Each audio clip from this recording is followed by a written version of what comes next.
When he walked out, about 5 minutes later, I ended up finally getting up off the floor, going back upstairs, and I didn't say anything to D. I just sat down. Like I just sat down on the sofa and waited for Auntie them to come back. When they came back, of course, Pop came with Lovey, and we ended up leaving because D did not want to be in the presence of Lovey. Didn't want to be in the presence of Lovey, and Pop was getting tired of that. Like, he was getting tired of having to be the middleman between D and Lovey hadn't even done anything to D. So D could feel that.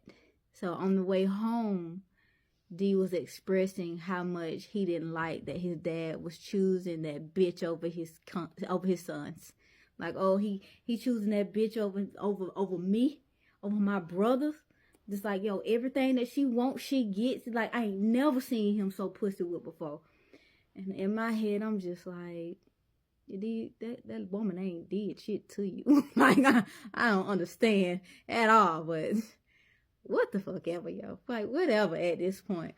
So he just steady going off, and by the time we get home, he tell me that he does not want Kion, King, and Jackson anywhere near his dad. And to me, this is coming out of left field, because I'm just like, because he with someone you don't like, so you keeping the grandkids away from him? Like what? I'm like, D, what? Why you? That don't make sense. He was like, no, if the bitch want to choose her over us, choose her. Like, choose her. And I'm just like, he not choosing nobody over anything. Who giving him a choice to choose? Why you giving him a choice to choose? This don't make sense.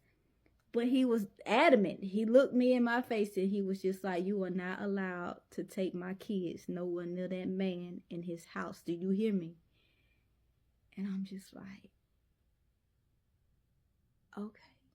I was like, but we got to go over there because Auntie over there. He was just like, nah, we about to get ready to take Auntie back. We spending Thanksgiving up at Auntie's house.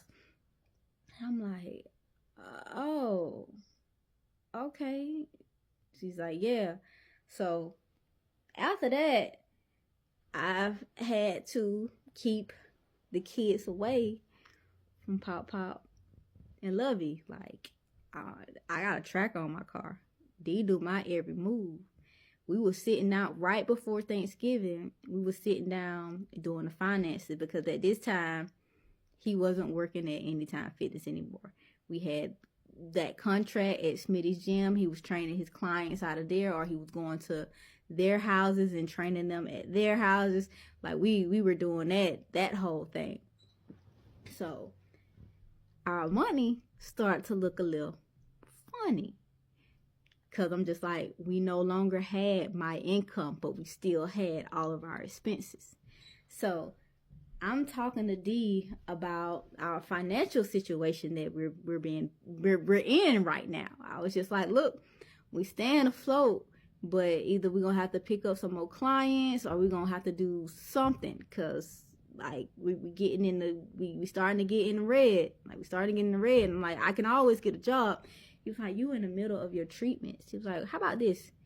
You ever thought about DoorDashing? I'm like, DoorDashing? He was like, yeah, you can DoorDash. I was like, but D, I can just get my regular job back and, do my regular job. And he was just like, no, DoorDash. Like, it'll be easy. Then we'll save on daycare because you could take Cayenne with you.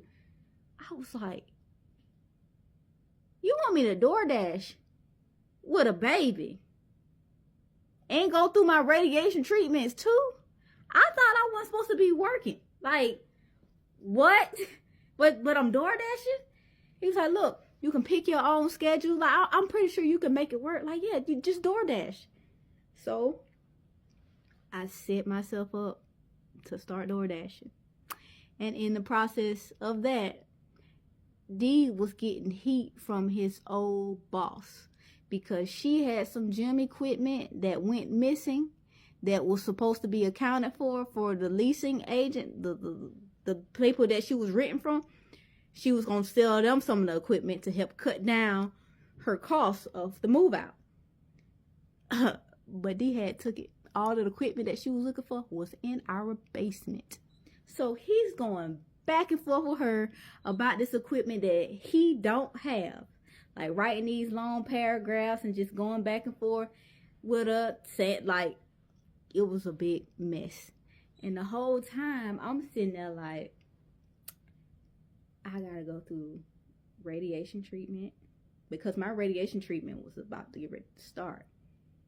And I'm like, I'm going through this, and on top of, you want me to DoorDash and then still run this business?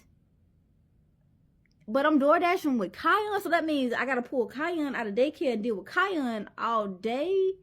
Like, what?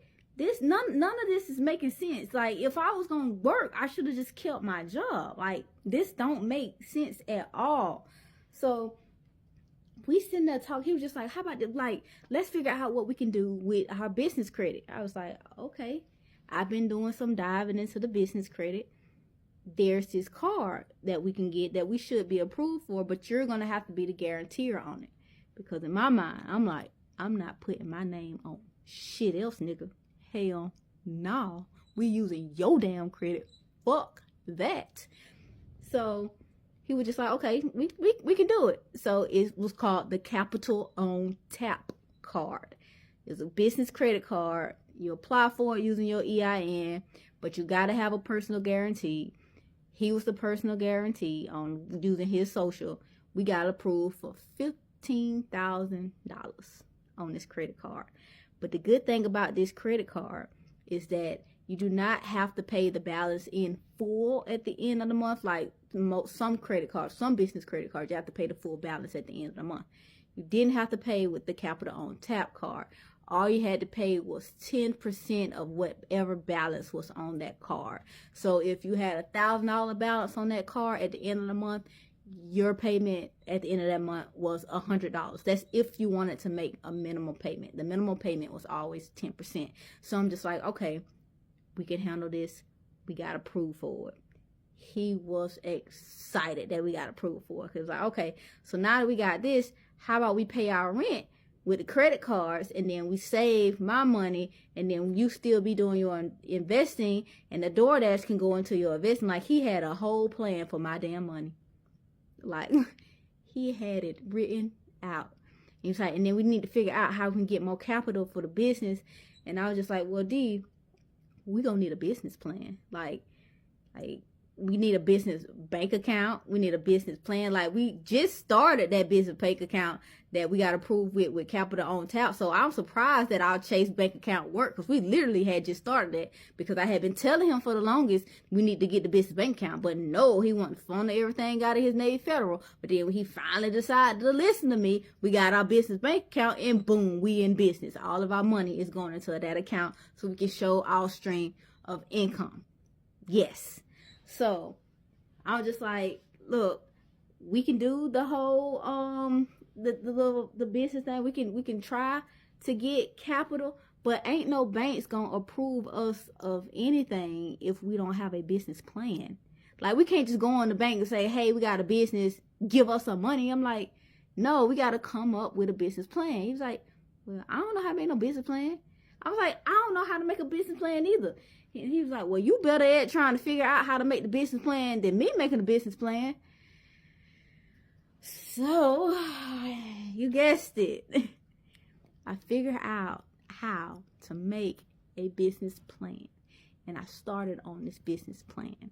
By the time I finished the business plan and finished doing my research and everything on all the gyms and the locations and putting the stats together, like where we want our location of the business to be and all this and that, like how it would be profitable, that was a 40-page business plan.